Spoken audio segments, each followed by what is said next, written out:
जय गुरुजी, शुक्राना गुरुजी। अनंतम शुक्राना गुरुजी के चरणों में कोटि कोटि नमन। संगत जी, मंत्र जाप के साथ ही मैं अपना शुक्राना सत्संग शुरू करती हूँ। ओम नमः शिवाय, शिव के सदा सहाय। ओम नमः शिवाय, गुरुजी सदा सहाय। जय गुरुजी, शुक्राना गुरुजी। आपके चरणों में कोटि कोटि नमन गुरुजी। इससे पहले जो गुरुजी के चरणों में लाइक सब्सक्राइब समर्पित करे, उसके घर में सुख समृद्धि की कभी कमी ना करें हमारे प्यारे गुरुजी। उन्हें भरपूर दें गुरु महाराज, उनकी हर इच्छा को पूर्ण करें। हाँ जी संगत जी, पहले तो मैं एक छोटा सा उपाय बता रही हूँ आपको, जो कि आज ही गुरु महाराज ने बताया है।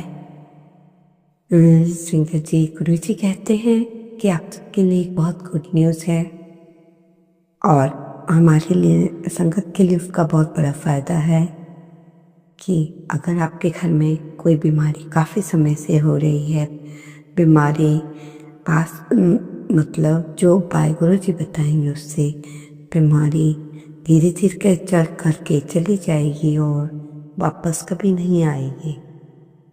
आपने रविवार के दिन एक नीम की टहनी तोड़ लेनी है जब सूर्य अस्त हो रहा हो। समझ गए? जब सूर्य अस्त हो रहा हो और रोगी के पास खड़ी हो, उसको रोगी के दरवाजे के पास खड़ा करके ऊपर से नीचे तक की तरफ से 7 बार भैरव ओम भैरवाय नमः, क्या बोलना 7 बार? भैरव ओम भैरवाय नमः का 7 बार मंत्र जाप करना है। करने के बाद उसे करते करते झाड़ दें। इससे जो भी रोगी होगा वह जल्द ही ठीक हो जाएगा। बीमारी कभी भी आपके पास दोबारा नहीं आएगी। गुरु जी, संगत जी, गुरु जी कह रहे हैं कि मैं आपको कुछ 8 बातें ऐसी बताता हूँ जिससे आपके जीवन में सुख मिल सकता है अगर आप उन बातों को अपनी लाइफ में अपनाएंगे। तो आपने क्या करना है?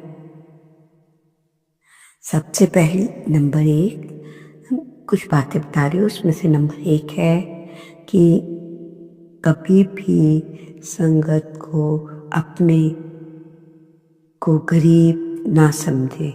जो भी गुरु जी की संगत है, अपने आप को गरीब ना समझे। हमारे पास वो बेशक कैसी ही हमारी दौलत हो, थोड़ी हो ज़्यादा हो, और जो किसी के पास नहीं है वो हमारे गुरु जी ने हमें दिया है। कई लोगों का शरीर ही नहीं ठीक चलता, गुरु महाराज की इतनी कृपा है कि हम चल रहे हैं, ठीक है ना। तो जो अब मैं बात बताने जा रही हूँ वो पहला है कि हम अपना दाम्पत्य जीवन कैसे सुखी बना सकते हैं। वो बात आपके सामने बताऊंगी, कुछ उसके पॉइंट्स आपके अपने परिवार में। संगत जी, बहुत ध्यान से सुनना, आपकी लाइफ में बहुत काम आएंगे। इस वीडियो को आपने फॉरवर्ड नहीं करना, चल पूरा इसमें सारी जो मैं बातें बता रही हूँ अगर आप अपनी लाइफ में अपना लोगे तो लाइफ में बहुत सुखी रहोगे। सबसे पहले तो है कि अपने दाम्पत्य जीवन कैसा है, सुखी है, जैसा भी है। किसी को अगर आपके दाम्पत्य जीवन में कोई बड़ी समस्या आ भी जाए तो आपने किसी को इस बात का जिक्र तक नहीं करना है। वो बात कोई हो, चाहे वो आपका कितना ही सगा हो, क्योंकि जितना आप उसको बताएंगे उतनी ही आपको ज़्यादा प्रॉब्लम्स पड़ती है। कि गुरु जी कह रहे हैं कि घर की बात घर से ना निकले और निकलनी भी नहीं चाहिए, नहीं तो लोग हर बात का बहुत गलत फ़ायदा उठाते हैं, मतलब निकालते हैं। लोग अपनी सहानुभूति दिखाएंगे, पर आपसे बाई चांस कभी झगड़ा हो गया तो आपके घर के सारे रहस्यों को उछालेंगे। ऐसी बात तो आप भूल कर भी अपने दोस्तों रिश्तेदारों को ना बताएं। अगर जो आपकी समस्या है वो अपने आप धीरे धीरे समाप्त हो जाएगी अपने ही घर में मंत्र जाप पूजा पाठ ऐसी बजाय किसी को बताने के ये चीजें करो। गुरुजी कह रहे हैं चाहे वो आपका कितना ही सगा आपने नहीं बताने, ठीक है संगत जी। और इसलिए जीवन को सही ले जाने के लिए नाप तोल जिंदगी में चले, इसलिए किसी से कुछ मत कहो। दूसरी बात है, जिंदगी में किसी ने आपका अपमान किया हो, बहुत ध्यान देने वाली बात है संगत जी। यदि कोई आपका अपमान करता है तो आपको किसी को भी नहीं बताना है, इवन अपने घर वालों तक को नहीं, चाहे ऑफिस में हुआ हो या ससुराल कहीं पे भी, मायके में या लेडी हो चाहे जेंट्स हो, किसी अंकल हो या आंटी, किसी के साथ भी हुआ हो, सब गुरुजी पे छोड़ देना है। गुरुजी सब संभालते हैं, समय आने पे सब जवाब देते हैं। वो सबसे अच्छी बात है। अगर बताएंगे नहीं तो बात नहीं फैलेगी कि मेरे साथ ये हुआ।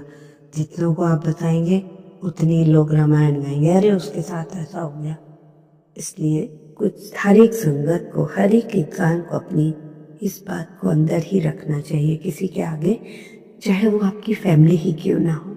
गुरुजी कहते हैं कि ऐसा तीसरा नियम है कि आप अपनी आर्थिक समस्याएं भी किसी से साझा ना करें, क्योंकि धन की बात तो किसी से करनी ही नहीं चाहिए, क्योंकि ये लोग आपसे किसी ना किसी बहाने पूछ ही लेते हैं, चाहे वो पड़ोसी हो, मकान मालिक हो, दुकानदार हो, रिश्तेदार हो, किसी न किसी ढंग से कि आपका खर्चा कैसे चलता है। अगर आप मान लो बता देते हैं कि मेरे घर में प्रॉब्लम्स है, तो आपने ये सब नहीं करना। घर का खर्च कैसे चलता है, कई तरह के प्रश्न पूछेंगे आपकी पर्सनल जिंदगी के बारे में, आप कितना कमा लेते हो, ये सब बात आपने गोपनीय रखनी है और इग्नोर करना है। कहीं मैं इस तरह की बात नहीं करता, किसी भी ढंग से उस लोगों को टाल देना। अगर आप ये सब अपनी लाइफ में बातें अपनाओगे तो बहुत आपका अपनी लाइफ सेफ रहेगी। चौथा मंत्र गुरु मंत्र है साधना, और गुरु मंत्र साधना और जप किया हो तो फल अवश्य मिलता है। किस जो भी आप पूजा पाठ करते हैं या कोई जो गुरु आपने अपनाए हैं उनके बारे में किसी को कुछ नहीं बताना। ये आपके सीक्रेट्स होते हैं लाइफ के, क्योंकि कोई लोग तो मजाक भी उड़ा देते हैं, ये ऐसा करते हैं वो वैसा करते हैं।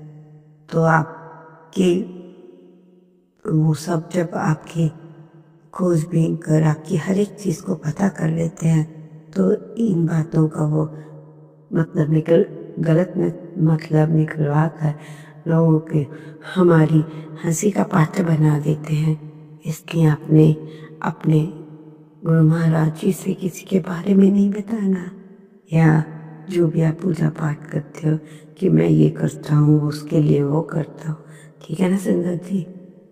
और अगला पॉइंट है कि अपनी अयोग्यता तथा अपनी कमजोरी का जिक्र किसी से भी ना करें। मान लो आपकी बुद्धि कमजोर है तो आप लोगों को मत बताएं कि मेरी ये कमजोरी है, क्योंकि आजकल लोग कमजोरी का ही बहुत फायदा उठाकर तरह तरह की बातें बनाकर इंसान को बदनाम कर रहे हैं। इसलिए संगत जी, आज की दुनिया भरोसे लायक नहीं है, बिल्कुल भी नहीं है। सिर्फ अपनी फैमिली तक रखो, ताकि अंदर घर की बात घर से बाहर लीक ना हो, पड़ोसी को ये तक ना पता चले क्या बनाया, क्या खाया, क्या किया। करनी है तो अच्छी बातें करो, मान लो बैठना भी पड़ता है तो करो, पर अपने घर की सीक्रेट कोई भी कितना आपसे कहे कि बता, नहीं बताने हैं, उस बात को वहीं पे ही टाल दो। नेक्स्ट पॉइंट गुरुजी क्या कहते हैं अपनी संगत से, आपने जो आपने कोई दान दिया है, दान पुण्य किया है, किसी की मदद की है, किसी को नहीं बताना। यदि ये चीज़ें हम सबको बताते हैं तो दान पुण्य लगता नहीं, आपका जो दान पुण्य व्यर्थ हो जाता है। दान गुप्त हमेशा गुप्त रखें। अगर ये बात आप लोगों को बताते हैं कि आज हम मंदिर गए, हमने ये दिया किया, और ये बात तो ईश्वर तक भी पहुंच जाती है हमारी ऐसी बातें, और ये बातें फिर नेगेटिविटी में बदल जाती हैं। कहना भगवान का यही है, परमात्मा कह रहे इस टाइप की कोई बात नहीं कीजिए। संगत जी, आपको हर बात अपनी है गोपनीय ही रखनी है। पॉइंट सबसे महत्वपूर्ण बात है कि आपके मन में जो महत्वपूर्ण बात आती है किसी से साझा ना करें, नहीं तो लोग इस बात का बहुत फायदा उठाएंगे। अभी आप तो सोच भी रहे होंगे लोगों को थोड़ा सा हिंट मिल जाए, वो कार्य शुरू भी कर देते हैं। तो अपनी जो आपको लगे कि ये पॉइंट ऐसा होना चाहिए, इससे मैं कमा सकता हूँ, अब अच्छा कर सकता हूँ, तो ये ऐसी बातें भी आपको ना बताएं। यदि आपके जीवन में आपका स्वास्थ्य ठीक नहीं है तो गुरु जी और परमात्मा यहाँ तक कह रहे हैं कि जो आप दवाई खा रहे हो उसकी भी खबर दूसरे लोगों तक नहीं होनी चाहिए। बड़े बड़े महात्मा भी यही कहते हैं, अगर आप बीमारी के लिए कोई दवाई खाएं तो उसे भी गोपनीय ही रखो। जब तक किसी को नहीं बताओगे तो दवाई असर करेगी, अगर किसी को बताओगे तो उस दवाई का असर धीरे धीरे समाप्त हो जाएगा और आपकी मुसीबत और बढ़ जाएगी। संगत जी, ये मैंने आपको कुछ मतलब जो गुरु जी द्वारा कही भी बातें हैं बताई हैं, अगर आप अपनी इस लाइफ में उतार लोगे तो कभी भी मुश्किल में नहीं आओगे। सत्संग जी संगत जी, जैसे कि कल लोहड़ी है, कल मकर संक्रांति है, तो आपने एक छोटा सा उपाय गुरु महाराज जी का आया है, संगत को बताओ। वो कह रहे एक मुट्ठी चावल नहीं, उसमें 1 रुपए का सिक्का रखकर किसी भी मंदिर में जाएं और आ जाएं, किसी भी कोने में रख देना है संगत जी। और दूसरा, यहाँ पानी की व्यवस्था, जहाँ पर भी पानी की व्यवस्था हो वहाँ प्रतिदिन शाम को 1 दीपक जरूर जलाना चाहिए। ठीक है, हो सकता है आप जहाँ पे रसोई में भी जला सकते हैं, जहाँ पानी का स्थान है तो आपको वहाँ 1 दीपक डेली जलाना है। संगत जी, ये मैसेज उन लोगों के लिए आया है जिनके घुटनों में बहुत दर्द रहता है और ठीक नहीं हो रहा, तो गुरु जी ने आज ही बताया है कि लहसुन, अजवाइन, सरसों का तेल गुनगुना करके अपने घुटनों पे लगाओ और डेली तांबे के लोटे में जल प्रसाद रखो और रोज 2-3 दिन तक पियो। आराम होना शुरू हो जाएगा हर एक बीमारी में, घुटने की दर्द में भी। ये गुरु जी का कहना है। संगत जी, आपके लिए एक गुड न्यूज़ लेके आ रही हूँ। जिनको कोई बीमारी है वो पास नहीं आई। ये तो सॉरी मैंने बता दिया, सॉरी संगत जी, वेरी वेरी सॉरी। और जैसे आज लोहड़ी का त्योहार है, दान पुण्य कर लो अपनी हैसियत के अनुसार। नहीं कुछ कर सकते तो ये उपाय गुरु जी ने बहुत अच्छा बताया है कि 1 कटोरी चावल रखकर उसमें 1 रुपए का सिक्का रखकर किसी भी मंदिर के कोने में रखाओ, इससे आपको बहुत फायदा होगा संगत जी। और आप लोग लोहड़ी की तैयारी कर रहे होंगे। हम सारी संगत की तरफ से आपको भी लोहड़ी की बहुत बहुत शुभकामनाएं। गुरु महाराज सब पे मेहर करे। और नए साल में तो गुरु जी ने हर संगत पर किसी न किसी ढंग से 2025 में बहुत आपकी मदद करनी है, आपके कार्य धीरे धीरे पूर्ण करने हैं। तो संगत जी, मंत्र जाप करो। बार बार कहती हूँ, शायद आप भी बोलते होंगे आंटी रोज एक इस बात को लेकर जरूर बताती है, इसलिए बताते हो कोई संगत बाई चांस नई हो तो उनको भी मंत्र जाप का पता चले कि क्या होता है मंत्र जाप, है ना। और आपने भी मंत्र जाप बहुत करना है। इसके साथ ही आपका ज़्यादा समय ना लेते हुए आपसे यही रिक्वेस्ट करूँगी, जो मैंने कुछ आपको पॉइंट्स अपने लाइफ के बारे में, मैंने तो क्या, जो गुरु महाराज जी ने बताए हैं उनको अपने जीवन में फॉलो करो, उन सब का फ़ायदा उठाओ। रोज़ मैं आपके लिए कोई ना कोई उपाय लेके आती हूँ ताकि मेरी संगत इससे फ़ायदा उठाए, उनके जीवन में खुशियाँ आए। गंगा जी, कौन नहीं चाहता कि जिनको हम सत्संग सुना रहे हैं उनके लिए बहुत अच्छी अच्छी बातें लेकर आए। तो मेरी गुरु महाराज से यही प्रार्थना होती है कि गुरु महाराज ज़्यादा से ज़्यादा संदेश दें ताकि जो आपकी संगत है वो आपके बताए हुए उपायों को करे और अपने जीवन में खुशियाँ लाएं। तो मेरी भी यही प्रार्थना है, ज़्यादा समय न लेते हुए आपका मैं अपने मंत्र जाप के साथ ही शुक्राना सत्संग को यहीं विराम देती हूँ और नए सत्संग की तैयारी करती हूँ।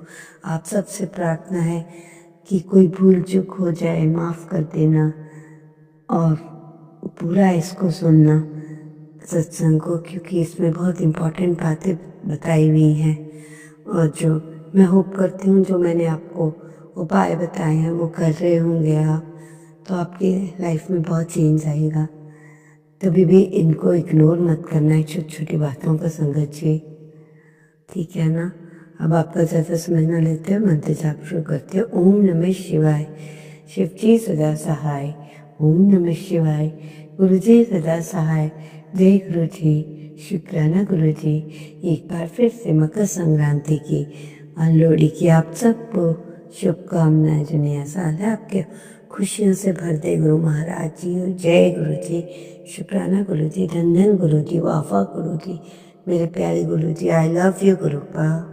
संगत जी, आगे इस सत्संग में कोई बात आपको ठीक ना लगी उसके लिए मैं क्षमा चाहती हूँ और आपसे प्रार्थना करती हूँ मुझसे कोई गलती तो मुझे आप माफ़ कर दीजिए और लाइक सब्सक्राइब कमेंट करना ना भूलिएगा। जय गुरु जी, शुक्राना। ओम नमः शिवाय, शिव जी सदा सहाय। ओम नमः शिवाय, गुरु जी सदा सहाय। जय गुरु जी, शुक्राना गुरु जी, अनंतम अनंत शुक्राना सदा सहाय। जय गुरु जी, शुक्राना गुरु जी, अनंतम अनंत शुक्राना। जय गुरु जी, शुक्राना गुरु जी, अनंतम अनंत शुक्राना सदा सहाय। जय गुरु जी, शुक्राना गुरु जी, अनंतम अनंत शुक्राना। जय गुरु जी, शुक्राना गुरु जी, अनंतम अनंत शुक्राना।